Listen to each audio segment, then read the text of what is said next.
Hey guys, Nintendrew here. Today I have some very special controllers to show you all, which I was able to recently add to my collection. For those who don't know, LodgeNet was an on-demand gaming service at hotels in the continental United States, which offered hourly game rentals to their guests in close partnership with Nintendo. In this video, we'll take a look at my set of LodgeNet brand controllers, we'll talk a bit about the history of the LodgeNet service, and check out how the whole system worked behind the scenes. So, let's get started.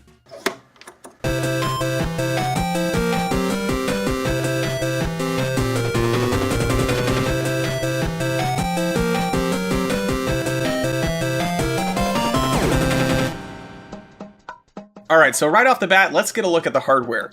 Recently, I managed to hunt down LodgeNet controllers for both the N64 and the GameCube, and this is what they look like. Both bear a lot of similarities to their standard first-party counterparts, but each has 6 extra buttons up here at the top. We've got order, select, menu, and reset buttons, as well as pound and star symbols in the bottom corners. And these buttons were used to control menus through the in-room entertainment service. There are actually 2 versions of the N64 LodgeNet controller. The one I have here has the same joystick as your standard 64 controller, but there's also one with a modified joystick in the style of the GameCube, which I believe was produced further into the system's lifespan. In addition to the 2 I've got here, there's also a Super Nintendo controller which has even more differences from the original gamepad. I don't have that one yet myself, but I'd love to complete the set soon. The LodgeNet game service started in 1993 with titles for the Super Nintendo, then moved on to the Nintendo 64 around 1999. And while LodgeNet eventually filed for bankruptcy in 2012, working versions of the N64 system have been spotted online as recently as 5 years ago, and there are likely some hotels which still use their systems even today.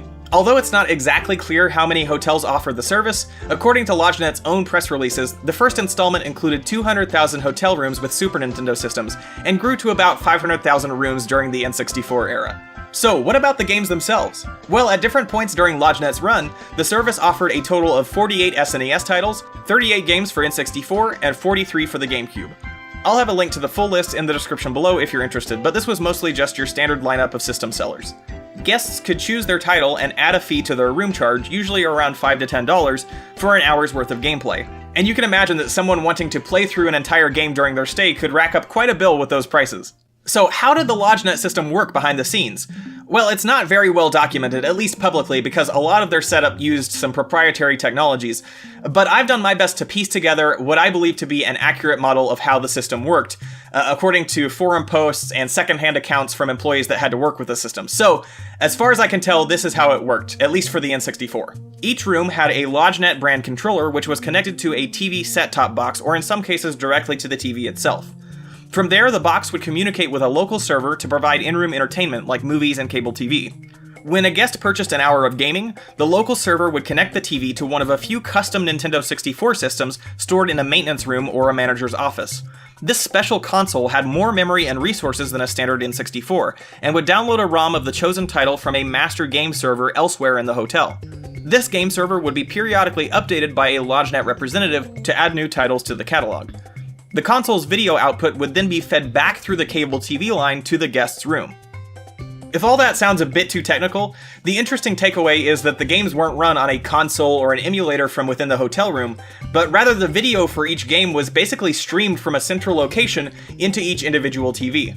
Kind of an advanced concept for the time, especially going back to the first version in 1993. One of the coolest features of having the system set up in this way is that the in-room cable TV could actually be controlled with the game controller in the same way that you'd use a standard remote. And when I had the opportunity to use one of these as a kid, I always found it fascinating and somehow exciting that I could navigate menus, change channels, and play games all with just one game controller. I think it was a nice touch for them to add that extra functionality. So I know one of the biggest questions you all are going to ask is, are the controllers still functional today? And the short answer is no. And that's not because they're broken or locked down or anything like that, but rather because they used an RJ11 phone connector instead of your standard controller plug, and that input can't really be deciphered by anything but a LodgeNet set-top box. In fact, the back of each controller is engraved with a warning message along these lines, which reads, "Controller is not compatible with any home game system. If removed, a $29.95 service charge will be added to your room bill." However, some clever modders have had success in repurposing LodgeNet controllers for use with home consoles, by combining them with circuit boards from genuine first-party gamepads, and in that way they've helped to keep this obscure piece of Nintendo history alive for years to come. Alright, that's about it for this video. Thank you so much for watching, and I hope you've enjoyed this look back at the LodgeNet game service. If you have your own memories or experiences with the LodgeNet system, I'd love to hear about them in the comments below. As always, if you did like the video, please do consider subscribing to Nintendrew for all sorts of cool gaming content, and make sure to share it with any friends who might find it interesting. Otherwise, I'll see you next time. Bye!